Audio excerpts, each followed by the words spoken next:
इस वक्त की बड़ी खबर आपको बता रहे हैं। लालू यादव और तेजस्वी यादव अपनी दशकों पुरानी परंपरा को तोड़ते हुए नजर आ रहे हैं। जहां राबड़ी आवाज का दही चूड़ा भोज हो या फिर ईद की इफ्तार पार्टी का आयोजन हमेशा सुर्खियां बटोरता था, इस बार ऐसा कुछ भी देखने को नहीं मिला।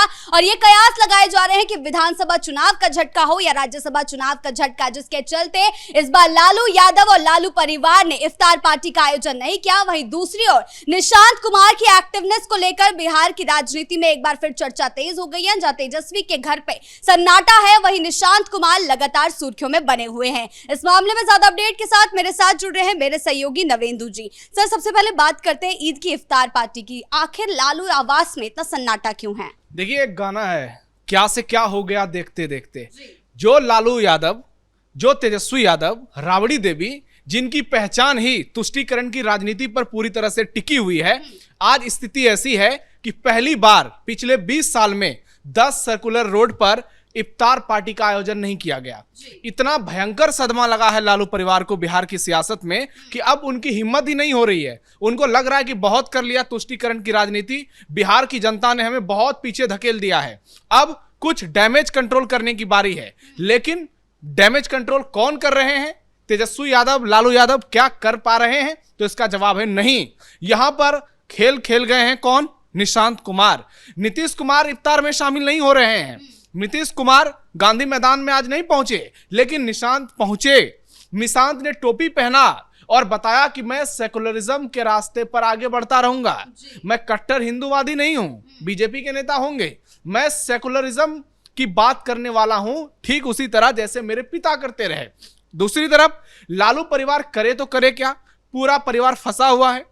लालू हो, तेजस्वी हो, राबड़ी हो, मीसा हो, हेमा हो, इन लोगों की जेल जाने को लेकर तलवार लटकी हुई है। और जिस तरीके से दिल्ली की राउज एवेन्यू कोर्ट तेजी से सुनवाई कर रही है, लालू यादव की तमाम याचिकाएं खारिज की जा रही है। कहा जा रहा है कि आप केस को लटकाने की कोशिश कर रहे हैं, आप केस को देर कराने की कोशिश कर रहे हैं।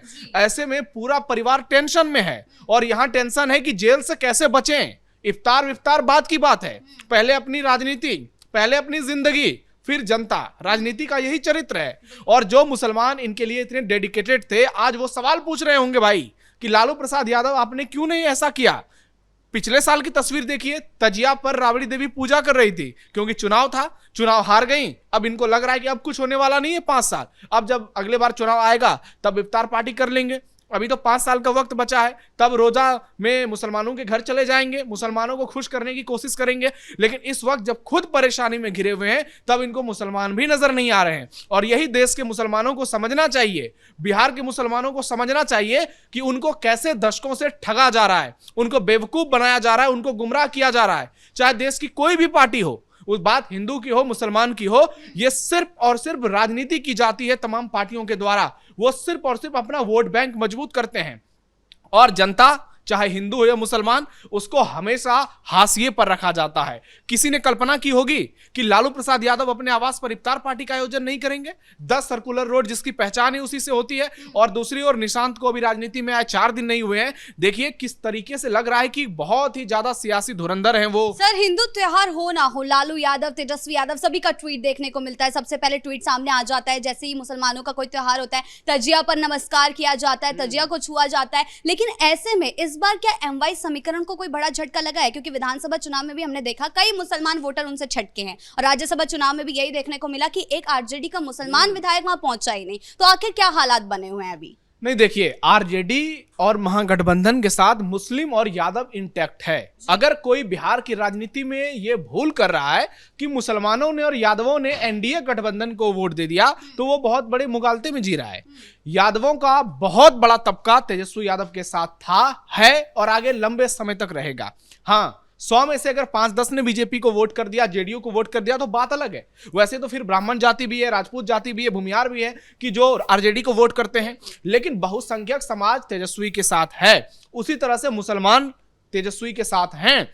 ऐसे में आपने कहा कि चुनाव में जो वोट मिला, जो कुछ चीजें हुई, और अभी हाल में देखिए राज्यसभा चुनाव में फैसल रहमान ने जो किया, उससे तो बहुत ज्यादा तकलीफ हुई होगी, क्योंकि जिस विधायक के लिए तेजस्वी यादव ने खुद दूसरे उम्मीदवार राणा रणजीत सिंह को बहुत समझाया था ढाका में कि आपको अगली बार मौका देंगे, इस बार इनको लड़ने दीजिए, और उस उम्मीदवार ने रोना धोना सब कुछ किया था, लेकिन उसके बावजूद तेजस्वी यादव ने उनको टिकट दिया, उन पर भरोसा रखा और उस भरोसे को पूरी तरह से तोड़ा। और कब तोड़ा? रमजान के महीने में। ऐसे में अब लालू परिवार को लग रहा होगा कि ये हमारे साथ विश्वासघात हो गया, तो चलो राजनीति जो है एक बार फिर से उसे अपने मूल चरित्र में लाया जाए। हम भी दिखाने की कोशिश करें कि ठीक है, तुम ये मत समझो कि तुम्हारे भरोसे हमारी जिंदगी है, हम 5 साल नहीं रहेंगे सत्ता में, लेकिन गुस्सा जाहिर करेंगे, नाराजगी जाहिर करेंगे, और यही कर रहे हैं आरजेडी के नेता। इस बार आप देखिए, राहुल गांधी वीडियो बनाकर ट्वीट कर रहे हैं, मुसलमानों को ईद की शुभकामनाएं दे रहे हैं, क्योंकि वो तो खुश हैं कि तेजस्वी एक सीट हार गए अंदर खाने। लेकिन दूसरी तरफ अखिलेश यादव वो भी वीडियो बना रहे हैं, लेकिन तेजस्वी यादव और बिहार के कुछ आरजेडी नेता, इस बार उनके चेहरे पर खुशी नजर नहीं आ रही है। ईद में जो उत्साह उमंग नजर आता था, जो उनके चेहरे पर आप कहे तो एक तेज नजर आता था, ईद का नाम सुनते, रोजा इफ्तार का नाम सुनते, वो इस बार नहीं दिख रहा है। और यहीं से बिहार की राजनीति करवट लेना शुरू करेगी। निशांत कुमार गांधी मैदान पहुंचे, वहां 20,000 से ज्यादा मुसलमानों ने नमाज अदा की। हर साल नीतीश पहुंचते थे, लेकिन इस बार नीतीश नहीं पहुंचे। एक बड़ा संदेश यह भी है यहां से कि अब बिहार की सियासत में नीतीश के बाद निशांत ही जेडीयू को आगे बढ़ाएंगे। नीतीश जरूर है, वो एक्टिव रहेंगे। हम बार बार कह रहे हैं कि नीतीश कुमार अभी बिहार की सियासत से नहीं जा रहे, कोई इस भूल में ना रहे कि वो दिल्ली जा रहे हैं।